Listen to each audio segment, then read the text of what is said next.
Heute Morgen starten wir miteinander in eine neue Predigtserie. Ich habe es ja letztes Mal in der Moderation angesagt.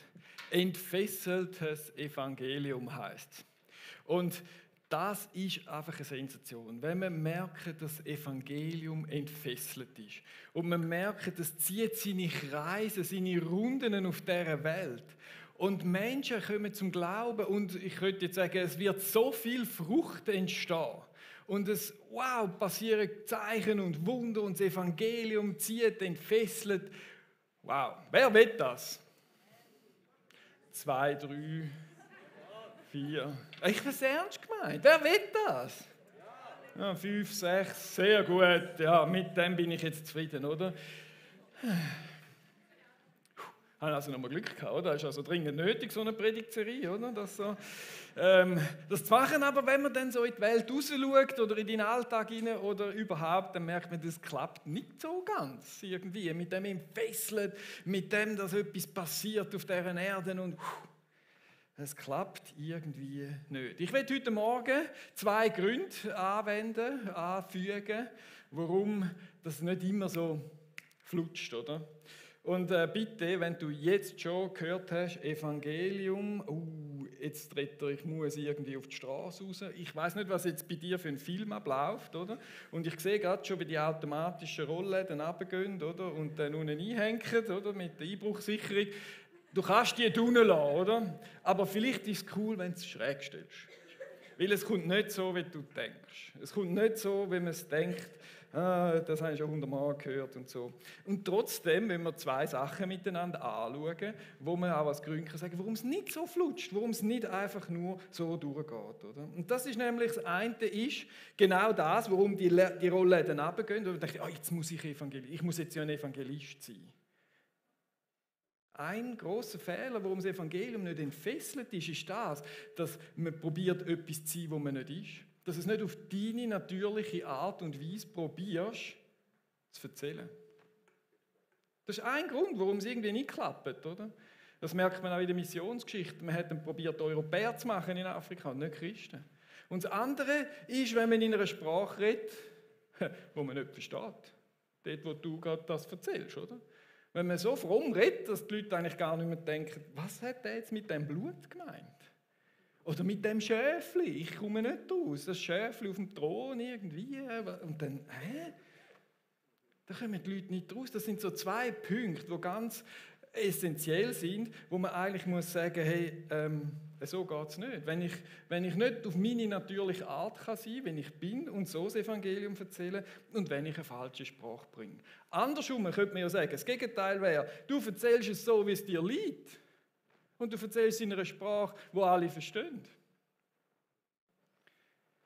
Und es gibt, ich glaube es fast nicht, aber es ist so, es gibt einen Begriff in unserem Büro, der heißt Elias-Predigt. Es ist halt eine Elias-Predigt gewesen. Ich werte das sehr positiv, oder? Weil die Leute haben es verstanden und mit viel Humor kommt es daher, oder? Also in meinen Predigten, da lachen wir immer wieder einmal, oder? Und darum ist das so und das ist meine Art, wenn ich das Evangelium erzähle. Wenn ich predige und doch hier und da komme ich das Feedback über, ich habe dich jetzt verstanden, ich weiß, was du meinst und wie es geht und so weiter, oder? Tja, manchmal liegt es aber an der Technik, nicht nur an dem. Oh. Ist wieder der Stecker wahrscheinlich. Nicht bewegen vielleicht, dann wird es besser, oder? Na gut, oder? Dann ist in dieser Elias-Predigt ist aber gar nicht alles drin.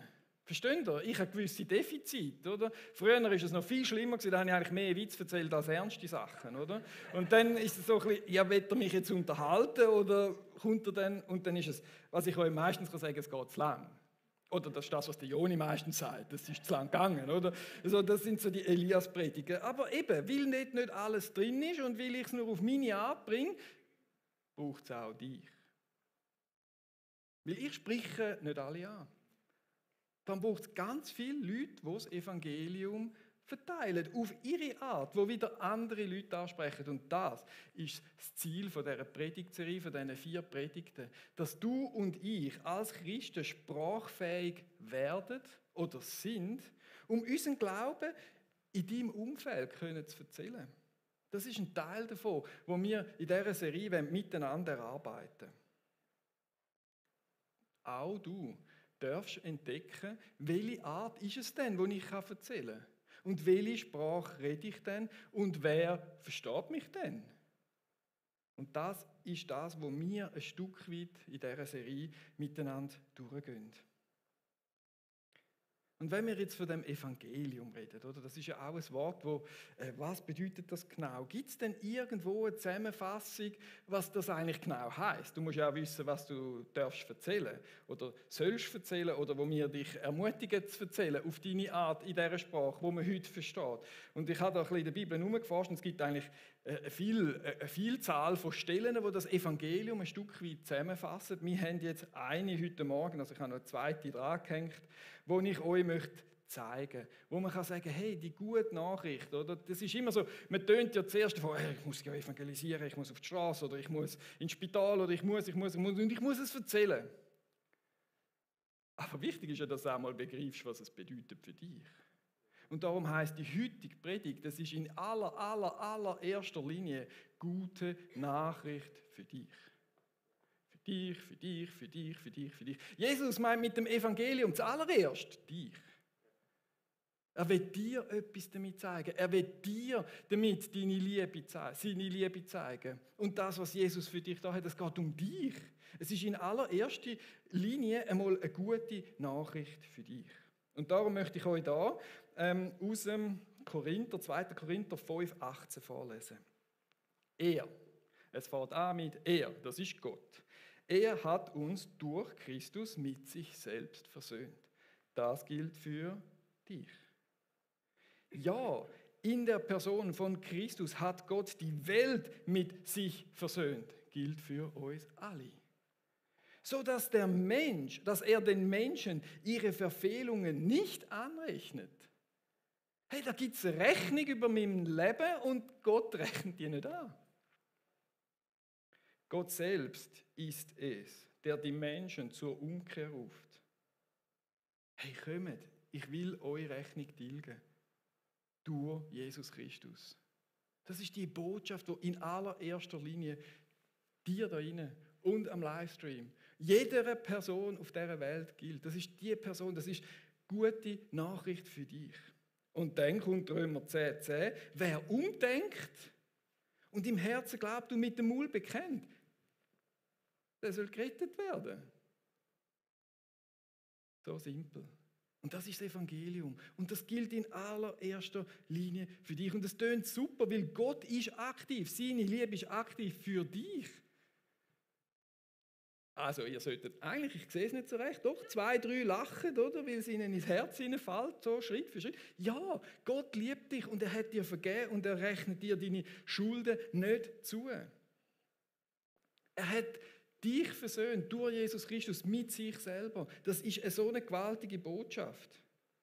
Und es gibt nichts mehr, was zwischen dir und Gott steht. Nada. So, jetzt sagen wir das mal laut. So ein bisschen. 1, 2, 3. Es gibt nichts mehr, was zwischen mir und Gott steht. Halleluja. Ja, doch, da haben wir zwei Motivierte unter uns. Ich rede jetzt mal zu allen anderen.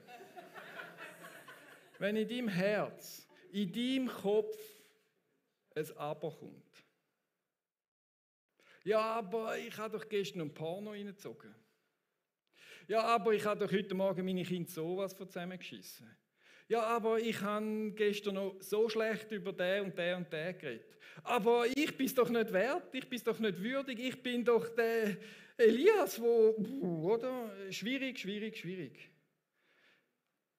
Dann will ich dich fragen, überlege mal, wie groß das Aber ist. Stell dir das mal vor als ein Stein. Wie groß ist der Stein? 10 Tonnen, 500 Kilo. Und dann gibt es eine andere Frage, die ich stellen will. Ist es so groß, dass Jesus, das Blut von Jesus, das nicht wegwaschen mag? Es ist nicht so groß. Es gibt auf diese Frage nur eine einzige Antwort. Nichts ist grösser als das Blut von Jesus Christus. Es kann alles wegwaschen. Das Aber kann oder wird wegwaschen, wenn wir das glauben. Wenn wir es bekennen, dann wird es weggehen. Hey, und das ist das Gute. Dieses Aber wird von Jesus Christus weggespült. Es gibt noch eine einzige Stelle, das ist Matthäus 12,32, oder, wo es da geht mit der Sünde gegen den Heiligen Geist und so weiter.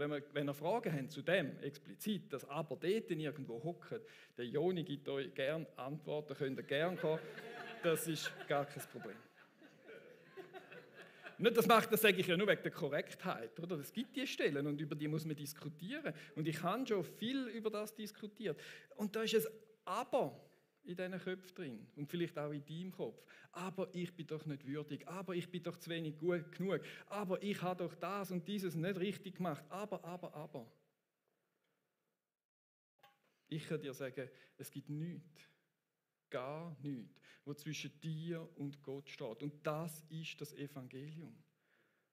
Wer glaubt, dem ist vergeben. Wer bekennt, dem ist vergeben. Und wer umdenkt, dem passiert es dann vielleicht nicht jeden Tag, sondern nur jeden 2 Tage und mit der Zeit vielleicht alle halbe Jahr mal und so weiter. Klar, da gibt es gewisse Konsequenzen, die wir durch unser Fehlverhalten noch tragen müssen, ein Leben lang vielleicht. Das gibt es.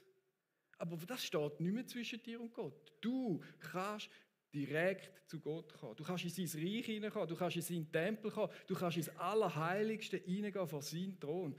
Und er wird nicht so dort stehen. Und die Engel sagen nicht, du bist nicht würdig, oder? Sondern die sehen, oder, dass das Blut von Jesus dich reingewaschen hat. Und sie werden einen Knick machen und sagen, hey, das ist einer, der zu der Familie gehört. Das ist das Evangelium. Das ist die Botschaft, die in unser Herz reinfallen darf. Und dann gibt es noch vielleicht die anderen unmotivierten, nicht Halleluja rufenden, was auch nicht schlimm ist, gell? Ich sage es jetzt einfach so ein bisschen, oder? Die haben ein anderes Aber. Die sagen, ja, aber das ist ja nichts Neues, Elias. Das weiß ich ja schon. Ja, das wird nicht neuer. Das ist das Evangelium, das wird nicht mehr anders. Das ist das, was du von vorne bis hinten in der Bibel auf ganz verschiedene Varianten wird dir das beigebracht. Und wenn du Wissen ist wie ein Gang. Ist wie ein grosser Korridor. Und links und rechts hat es Türen. Könnt ihr euch den Korridor vorstellen? Du stehst schon ganz lang, vielleicht so wie ein Spitalkorridor und links und rechts hat es Räume. Und die Räume sind dein Wissen. Dann laufst du den Raum vorbei und denkst, ich weiß, Jesus hat mich lieb. Ja, ich weiß, Jesus hat mich erlöst. Ja, ich weiß, dann weißt du sonst noch irgendwelches Zeug und so weiter. Und du laufst durch den Korridor. Aber du bist in dem Korridor. Wenn du es doch weißt, das Evangelium kennst, schon seit klein auf schön reingeschöppelt bekommst, oder? In der Kids Church, dann in der Müsli Church, dann dort, bei den Teens. Und du weißt es. Dann sage ich dir, gang in die Türe rein. Weil dann erst wird es lebendig. Und dein Aber fällt weg. Ja, ich weiß, aber ich weiß es. Nein, auch das Aber soll fallen. Wir müssen uns irgendwann, wir können uns nicht 27 Optionen, wir Schweizer, wir haben gerne die Optionen und ja, Plan B und so. Wenn ich jetzt da reingehe, ja, du kannst ja wieder raus, ich kann das sagen. Aber wenn wir es wissen und in diesem Gang stehen, dann musst du dich auch mal entscheiden, das Wissen in dein Herz hineinzulassen. Dass du es nicht nur im Kopf hast, sondern das darf in dein Herz hineinfallen. Dass Jesus Christus aus Liebe zu dir für dich sein Leben gegeben hat. Das ist nicht nur Wissen. Geh in die Türen rein oder lass in dein Herz hinein. Und dann gehst du weiter und du merkst, hey, da ist ein Vater, der mich annimmt und wo eigentlich so hackbereit wartet er auf dich, wo dich zu dir nimmt. Mit all deiner Schuld, die er dir vergeben hat, mit all deinen Wünschen, mit deinen Anliegen. Du kannst zum Vater kommen mit allem. Der Weg ist offen. Geh in die Türen rein, wenn es irgendeine Wissenssache ist, die du noch da hast. Weil Jesus Christus, sein Blut ist grösser als jedes Aber. Und das sind ja nur 2. Ich könnte ja noch 5 andere bringen, aber wir haben jetzt die 2. Jesu Blut ist ein Reinigungsmittel für all deine Abers. Und es ist ein Schmiermittel, so WD-40, dass es ins Herz hineinrutschen kann. Geh in den Raum rein, lass rein, oder? Und ich will da mal grundsätzlich sagen, hey, alle Abers, die sind vom Teufel. Weil es steht in der Bibel dick und fett, Gott hat ein Ja über dir. Er ist für dich. Er will mit dir Geschichte schreiben auf dieser Erde. Und der Teufel, das ist der mit dem Aber. Ja, aber hat Gott wirklich das? Meinst du, er hat dich gemeint?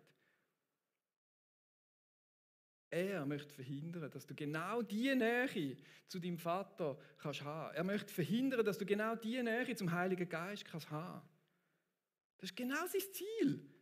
Dass deine Aber in dicken, fetten Buchstaben da sind. Und ich probiere denen an dieser Mauer ein bisschen zu rütteln und ein bisschen zu schütteln, oder?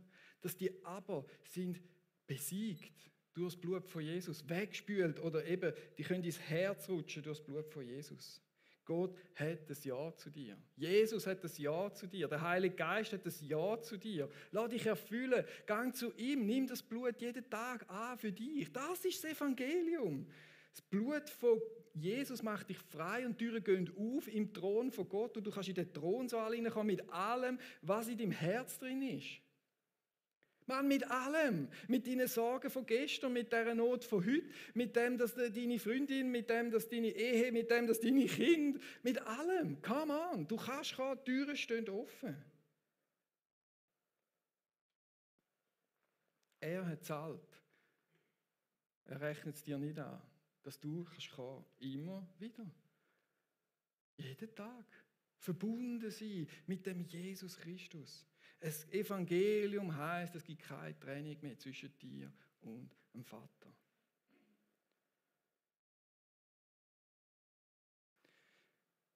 Und viele Pastoren, oder, die haben dann Schiss, wenn man das so erzählt. Denken, ja, dann sündigen die Leute ja noch mehr, oder? Dann musst du schon ein bisschen sagen, hey, du musst dann schon ein bisschen brav sein und ein bisschen schauen und dich ans Gesetz haben. Ich sage genau das Gegenteil. Wenn das in dein Herz hineinrutscht, wenn das in deinem Herz hinein ist, dann kommt eine Freude und ein Frieden und eine Freiheit in dein Herz hinein. Und mit dieser Freude krempel ich mein Leben um. Ich sehe es ja bei mir. Wenn ich merke, was da für eine Chance ist, in den Thronsaal hineinzukommen, dann krempel ich mein Leben um und sage, hey, Jesus, noch viel mehr. Ja klar stehe ich früher auf, dann komme ich und dann kann ich für den Sepp und für den Hans beten und ich meine, ich fange jetzt schon an für die Kids beten, wo mich dann in den Kids Days in meiner Gruppe haben. Einfach weil ich weiss, hey, da ist der Jesus und ich kann alles und ich habe ein bisschen Schiss von denen, sind alle so Teenies und alle sind die Schlimmsten wahrscheinlich und so weiter, ist ja egal. Aber weißt, und dann, ich komme zu ihnen und du kannst das auch mit dem, was dich da beschäftigt in deinem Leben hinein. Und das bringt eine Freude rein, oder? Ich bin am Morgen voller Freude und denke, hey, mit dem wird es nachher, oder? Und merke, wie sich mein Herz verändert von Angst in Freude. Und das ist das, was die Nähe zu Jesus hinmacht. Und dann fängt das Anbrennen in meinem Herzen. Und denke ich, ja, hey, das müsste doch eigentlich mein Nachbar oben, der müsste das doch auch, leck, wie könnte ich nur ihm erzählen, oder? Und dann sind wir wieder bei dem, auf meine Art, oder? In einer Sprache, die er versteht. Aber zuerst, liebe Leute, zuerst muss in dir das brennen, was du in anderen anzünden willst. Und darum predige ich nicht so, ihr solltet endlich raus und hopp mal und überhaupt ihr daheim auch, hey, was hockt ihr so faul auf dem Sofa? Geht mal endlich, oder? Nein, ich predige, versteht das Evangelium, lasst sie euch ins Herz hinein, dann kommt Freude und mit dieser Freude willst du es jedem erzählen. Ich meine, ich habe eine lange Zeit im Motocross und so, als ich von KTM-Fan war. Und ich habe jedem gesagt, hey, du verkaufst deine Honda, deine Harley, alles, schmeiß das Zeug weg, das ist Altdiesel aus Milwaukee, das kannst du nicht fahren, oder? Kaufen KTM, oder? Weil sie in meinem Herzen nicht brennt hat. Aber noch mehr brennt das Evangelium.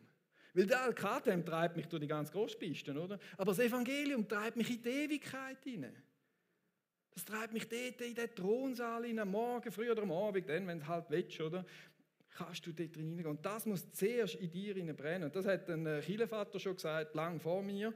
Ich kopiere ihn einfach, oder? In dir muss brennen, was du in anderen entzünden willst. Und das ist der krasse Punkt, oder? Dass wir ja, ich weiß es. Ja. Aber es ist nicht im Herz. Es ist nicht praktiziert. Das Evangelium ist nicht lebendig. Es muss brennen in deinem Herz. Es darf brennen. Lass anfangen brennen in deinem Herz. Bring dir aber ans Kreuz oder wo auch immer hin zum Pastor, in die Seelsorge, ins Gebet, damit die weggehen und aufgeweicht werden und Leben in dein Herz hineinkommt. Und dann kann ich euch nämlich den ganzen Korintherbrief vorlesen. Ich habe euch die Hälfte von den 2. Korinther 5,18 eben vorenthalten. Ich habe die schwierigen Sachen so rausgenommen. Jetzt, nachdem das Evangelium brennt im Herz, oder, kann ich euch das mal vorlesen. Das alles ist Gottes Werk. Er hat uns durch Christus mit sich selbst versöhnt, das kennen wir, und hat uns, dir und mich, den Dienst der Versöhnung übertragen. Ja, in der Person von Christus hat Gott die Welt mit sich versöhnt, sodass er den Menschen ihre Verfehlungen nicht mehr anrechnet. Und uns hat er die Aufgabe anvertraut, diese Versöhnungsbotschaft zu verkünden. Weil es brennt im Herz, weil wir es gecheckt haben, wow, das gehe ich raus. Deshalb treten wir im Auftrag von Christus als seine Gesandten, also seine Botschafter, auf. Gott selbst ist es, der die Menschen durch uns zur Umkehr ruft. Der wird alle dabei haben, da rein. Aber wir müssen es nicht sagen.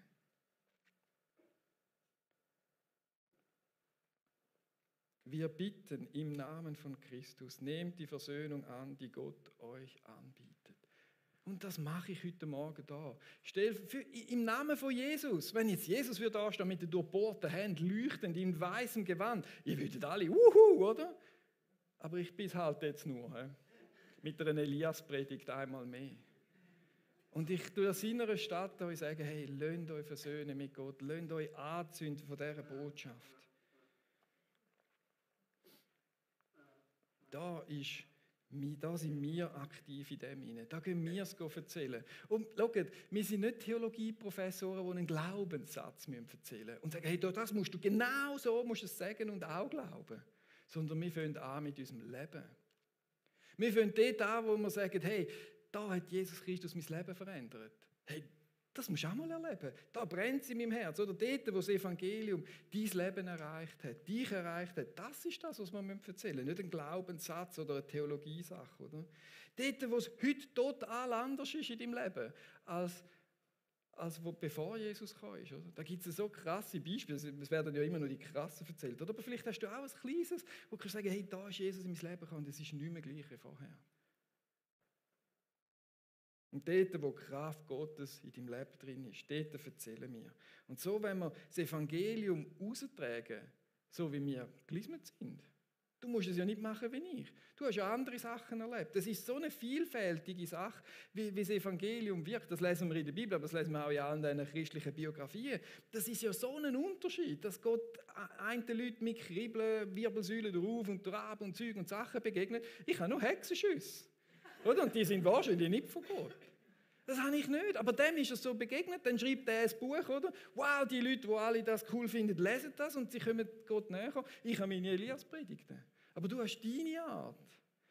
Und wir sind so unterschiedlich, oder? Und es ist eben so, das Evangelium ist mega einfach.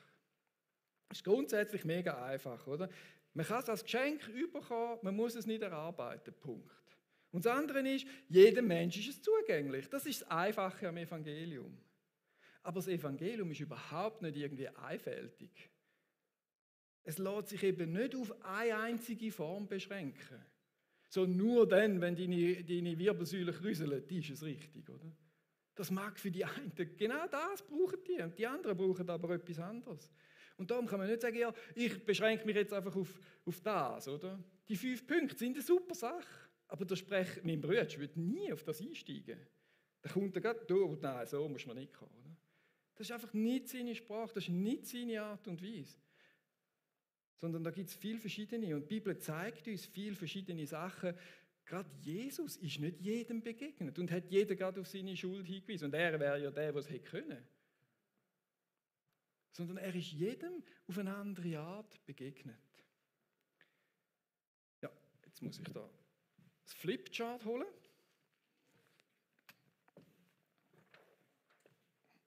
Das wollen wir nämlich miteinander noch ein bisschen mehr vertiefen.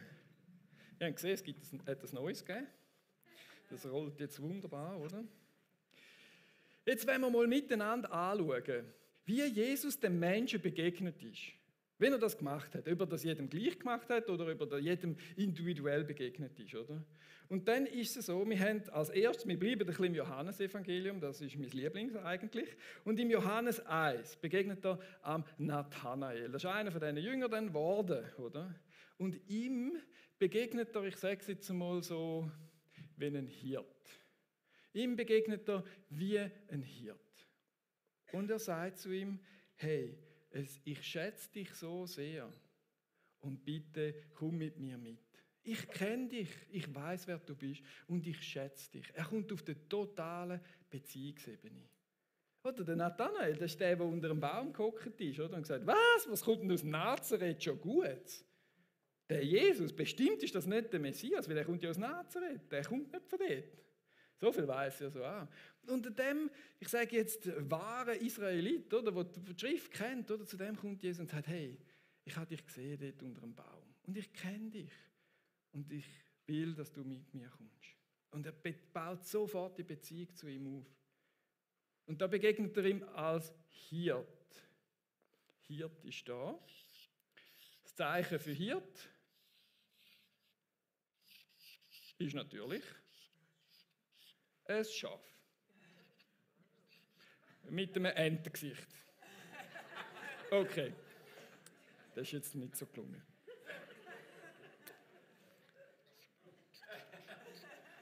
Jetzt ist okay, es ist wirklich lustig. Oh Mann, siehst du? Eine Elias-Predigt. Gut, wir kommen zum nächsten, der Nikodemus. Der Nikodemus war wirklich ein super schlauer Pharisäer. Wie begegnet ihm Jesus? Wie bei so einer Ente da? Nein. Am Nikodemus begegnet er als Lehrer. Und sagt so, wir gehen jetzt nochmal in die Schule miteinander. Oder? Erstens, zweitens, drittens und viertens, du bist doch der Lehrer. Ich bin der Zimmermann, du bist der Lehrer und du weißt das nicht. Also er geht recht konfrontativ, 1:1 nochmal mit ihm durch. Nicht einmal so, natürlich, es kommt dann dort auch das Beziehungsding, oder? Aber in erster Linie begegnet er ihm als Lehrer. Und das habe ich da unten. Das ist jetzt ein bisschen einfacher zum Zeichnen. Erstens, zweitens, drittens und dann noch so, was, du weißt es nicht? Und so ist Jesus Nikodemus ganz anders begegnet als Nathanael. Und dann, hey, die Frau am Brunnen. Ich meine, die Story, die müsst ihr mehrmals lesen, die ist so cool, oder? Der kommt zu dieser Frau und der kommt er als Prophet. Er sagt ihr, hey, weißt du was, ist ja schön mit dem Wasser da, aber ich habe etwas für dich. Und wenn du von dem Wasser trinkst, dann wirst du nicht mehr Durst haben. Und ich meine, es ist offensichtlich, wenn man die Geschichte liest, dass es nicht einfach um den Brunnen geht, um das Wasser zum so trinken, sondern es geht um die Sehnsucht in dem Herz von dieser Frau. Und Jesus ist prophetisch und sagt, hey, trink von mir und es wird dir kein Durst mehr kommen, es wird das nicht mehr kommen. Er hat so eine Sicht von der Zukunft von ihr, wie das kann sein. Und dann, so das Prophetische, habe ich gedacht, machen wir so ein Fernrohr. Oder? Das ist, Jesus begegnet ganz anders dieser Frau als der anderen Frau, die beim Ehebruch verwünscht worden ist. Wo er sagt, ja, du bist schuld, aber ich verurteile dich nicht. Der kommt er ganz anders. Der kommt er als Evangelist, der die gute Nachricht bringt, oder? Wo sagt, hey, dir ist vergeben. Ich rechne dir auch nicht das an. Und der Evangelist, das ist vielleicht jetzt der da, so das Megafon zeichne ich jetzt so da, oder? Das ist der, der es allen erzählt. Wenn man auf den Knopf drückt, wird es laut oder so. Genau. Und das ist er dort, in dem Augenblick, da geht es um Schuld und Sünde und Vergebung und dort ist er so begegnet, oder? Und dann gibt es einen Blinden, mehrere Blinde, die Jesus heilt. Und ich meine, die haben eigentlich nur ein Problem. Die sehen ja nichts, oder die können nicht laufen oder irgendwie etwas. Oder? Das ist ein akutes Problem, das gerade drin ist. Oder? Und Jesus begegnet, sagen wir jetzt, wie ein Apostel mit Zeichen und Wunder. Und sagt, weißt du, steh auf und du bist geheilt oder und gesehen. Und ein Apostel, das Bild für den Apostel ist für mich immer Kille. Oh. Weil er da, der Kille baut halt. He? Da eine grosse Tür. So. Oder das begegnet er. Also wir haben jetzt da 5 verschiedene Arten, wie Jesus den Menschen begegnet. Warum? Weil sie so unterschiedlich sind, weil jeder etwas anderes braucht. Und Jesus an sich, der kann das von sich aus machen. Oder? Das ist ja auch Gott. Der kann das. Der kann von einer Minute wechseln zum anderen und da, oder? Und das Lustige ist, das sind ja ihm alle nachher nachgelaufen. Oder? Dort, wo er als Lehrer begegnet ist, der hat es nachher begriffen und ist Jesus nachgefolgt. Da, wo er prophetisch war, am Brunnen, ist sogar in die Stadt und ist mit dem ganzen Dorf gekommen. Und es hat eine Evangelisation gegeben und eine Erweckung. Oder? Dort, wo er Zeichen und Wunder getan hat, da sind die Leute auch ihm nachher nachgelaufen. Also egal, wie er begegnet ist, es hat ähnliche Auswirkungen gehabt, dass Menschen ihm nachgefolgt sind. Und Jesus kann da eben hin und her wechseln, wenn er das genau jeder das braucht. Ich kann das nicht. Ich habe ja nur meine Elias-Predigt. Ich brauche andere. Oder andere brauchen mich. Zum Beispiel der Joni, die Steffi, der Joel, die anders predigen als ich. Die dann eine Joni-Predigt bringen oder eine Steffi-Predigt. Aber das langt immer noch nicht. Es hat ja so viele verschiedene Menschen. Es braucht eben dich. Es braucht eine Thomas-Predigt, eine Monika-Predigt und. Es braucht eben verschiedene Predigten. Und da sind wir rausgerufen, oder? Zu sagen, hey, komm, wir gehen miteinander. Es braucht genau dich, mit deinen Begabungen, mit deiner Geschichte vielleicht. Bist du auch ein Scheidungskind, begegnest auch einem Scheidungskind und kannst es dann auf deine Art, die ich nicht könnte, oder? Wo es genau dich braucht. Damit die Menschen, auf die, so unterschiedlich wie die sind, das können wir ja hinschauen, oder? Wir sind unterschiedlich, ich sehe gerade zwei gleiche. Vielleicht alle mit weißen Schuhen, weil es gerade Trend ist, breiter. Aber so sonst, oder? Sind wir nicht gleich. Jeder ist anders. Und denen, die wir es erzählen wollen, die sind ja auch noch alle anders. Versteht ihr den Punkt der heutigen Predigt? Das braucht jeder auf seine Art und Weise. Und er kann es denen erzählen, die dort gehören, dort, wo du kannst erzählen. Und so braucht Gott genau dich. Er braucht Propheten, Lehrer, Apostel, Hirten, Evangelisten. Soll ich es da noch herschreiben oder ist es für euch, ich glaube schon klar, oder? So. Und du kannst jetzt dir überlegen, hey, was bin ich denn? Bin ich eher da oder da oder da? Komme ich über Beziehungen? Habe ich manchmal den Eindruck, wenn ich den Leuten zusagen kann, hey, so und so ist es und dann passiert etwas im Leben? Oder bin ich halt Apostel, Zeichen und Wunder, so diese Sachen? Du kannst das überlegen. Was ist denn deine Art? Wie gehst du auf die Leute zu? Bist du auf der Beziehungsebene? Bist du der auch Schuld und Sünde mal beim Namen nennen, was es vielleicht auch braucht? Und die anderen, denen, wo wir es erzählen wollen, da gibt es auch ganz verschiedene. Und ich möchte euch aus einem Buch, Center Church heisst das, 6 verschiedene. 6 Bildchen gibt es dann auf der anderen Seite. Jetzt bräuchte ich das Buch. Bitte. Danke. Und da möchte ich euch einfach das vorlesen.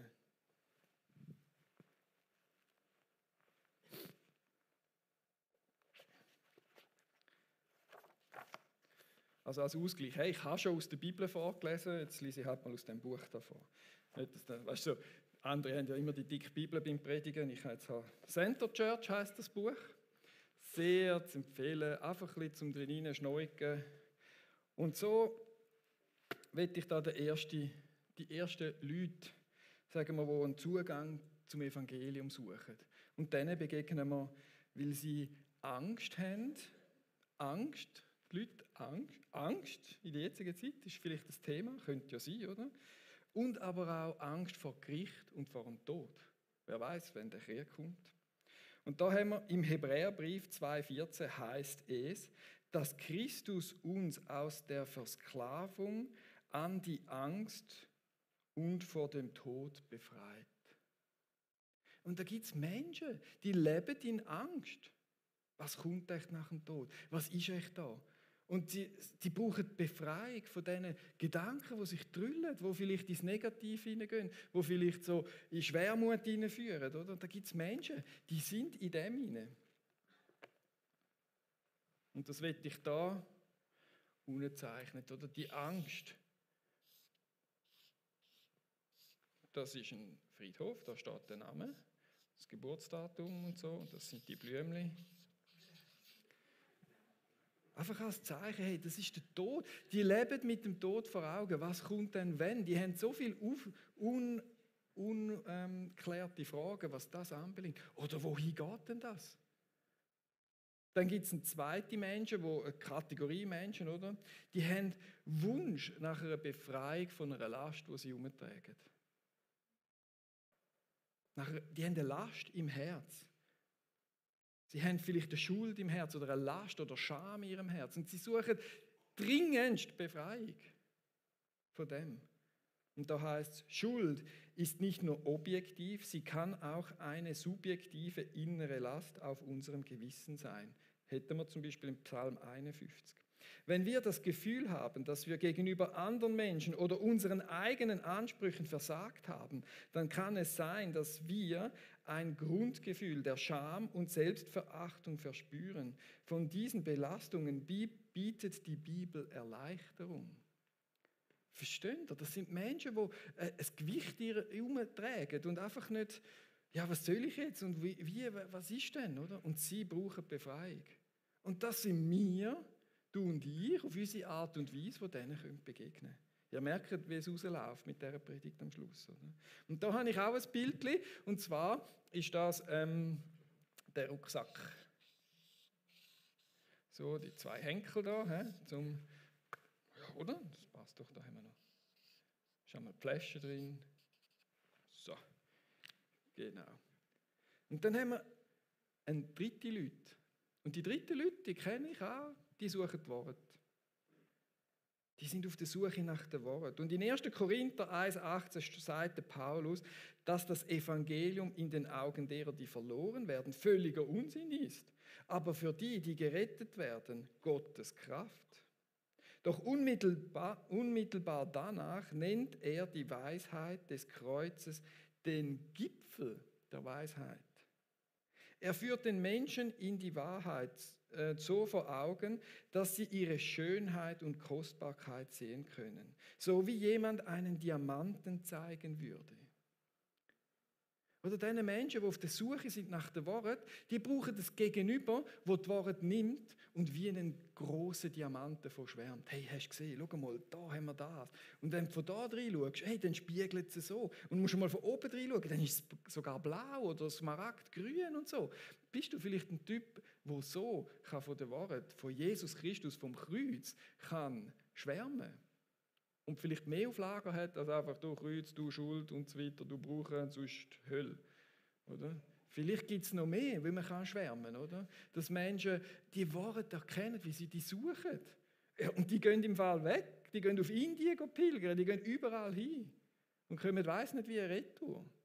Aber wir haben sie ja da und können schwärmen davon. Und vielleicht gehörst du zu denen, da habe ich jetzt einen Diamant.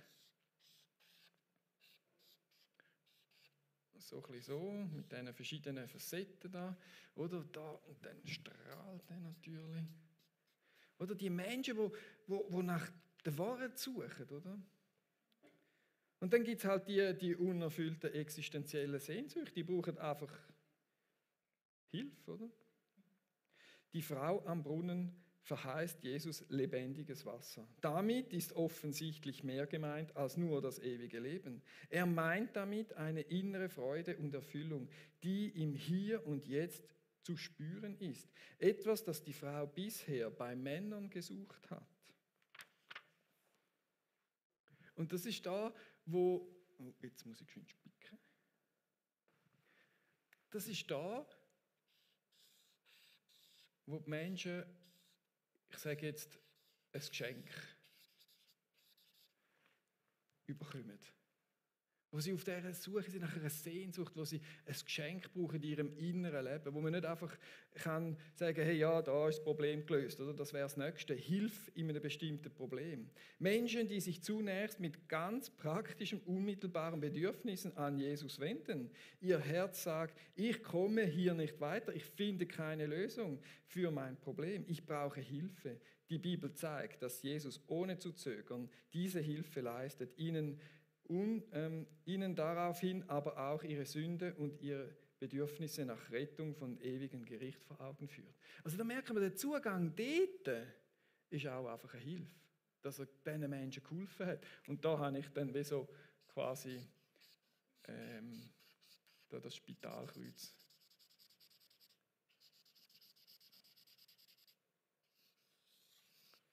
So.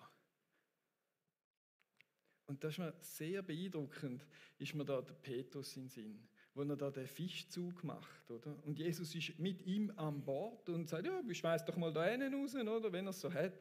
Dort, wo wir fischen, ist meistens nicht, oder? Da rein, dann tut der Petrus dort rein und dann fängt er so viel Fisch. Er könnte ja monatelang von diesen Fischen leben und noch verkaufen und. Und seine Reaktion ist, hey Jesus, gang fort, ich bin ein Sünder. Jesus hat ihm das nicht gesagt. Das ist der Heilige Geist, der genau in diesem Augenblick eben wirkt. Und da wirkt er eben, dann, wo wir schwärmen von der Wahrheit, wirkt ja der Heilige Geist im Herzen von gegenüber und er erkennt, wow, wenn das die Wahrheit ist, dann leuchte ich nicht, dann brauche ich etwas und dann können wir von Jesus reden. Vielleicht, wenn jemand von dem Tod oder die Angst hat oder von den Rucksack hat, oder wo man dann hingehen und sagen, hey, der erste Schritt ist einfach etwas anderes als nur mit dem Hammer. Und dann das Letzte, da mache ich es zuerst. Und das ist etwas, wo alle uns verbindet. Der Wunsch nach Liebe. Gott schenkt uns in der Bibel weniger ein wasserdichtes Argument. Das finden wir eben gleich nicht in der Bibel. Als vielmehr eine überzeugende Person. Wir finden in der Bibel eine Person, die für über alle Einwände erhaben ist. Allen Menschen gemeinsam ist der instinktive Wunsch, geliebt zu werden. Eine klare Verkündigung der Liebe Christi kann Menschen dazu bewegen, in eine Beziehung mit ihm zu treten. Menschen suchen wahrscheinlich nicht immer eine Kirche, sondern sie suchen Jesus. Weil der ganz genau auf jede Art und Weise kann verschieden zu den Menschen reagieren. Also da könnte man sagen, wir, he? Und da kann man sagen, die Menschen. Und jetzt gehen wir in die Schule. Jetzt hänge ich auch mal den Lehrer raus.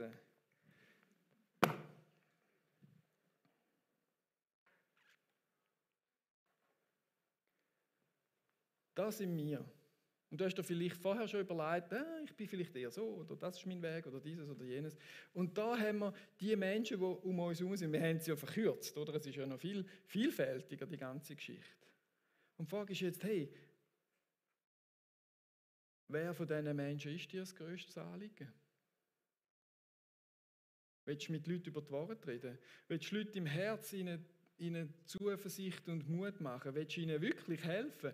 Oder willst du ihnen die Liebe von Jesus erzählen? Oder willst du denen helfen, die Angst haben vor dem Tod? Oder eben die Sorgen über sich selber herumtragen? Was spricht dich an? Und das ist der Punkt der heutigen Predigt. Auf der einen Seite das Evangelium mit dem Herzen brennt. Das ist so der deepest point für dein Herz. Aber das Ziel der Predigt ist da.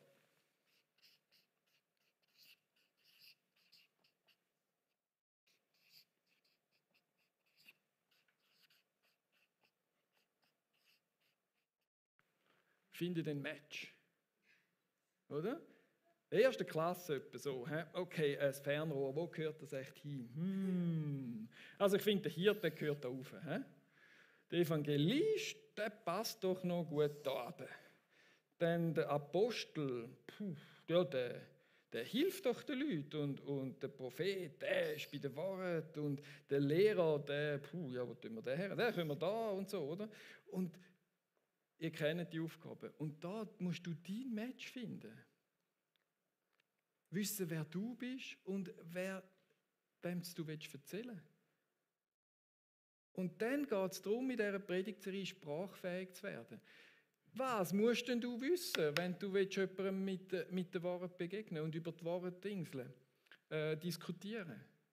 Dann gilt es dort, sprachfähig zu werden. In diesem Bereich. Und meistens nimmst du ja etwas, was dir schon liegt. In einem Bereich bist du schon sprachfähig. Da hat Gott dich ja schon ausgerüstet mit dem ganzen Leben. Und du kannst sagen, hey, ich bin ein Apostel. Also ich kann da gross reden und ich merke, ich will auch Wunder tun und Leute helfen in den Sachen, wo sie drin sind. Und in dem Helfen kann ich ihnen die Liebe Gottes zeigen und so weiter. Und da ist jeder unterschiedlich. Und das Wichtige ist, es gibt ja nicht richtig und falsch. Da sind wir zum Glück wieder nicht in der Schule. Du musst deinen Weg finden. Und für alle, ich sage jetzt so ein bisschen Älteren unter uns, die schon lange im Glauben sind, die das denken, ja, das kenne ich doch auch schon irgendwie, das sind doch da die Apostel und so, die haben doch einen Namen, den kenne ich doch irgendwie und einen dran, Für die da alte Schule, oder?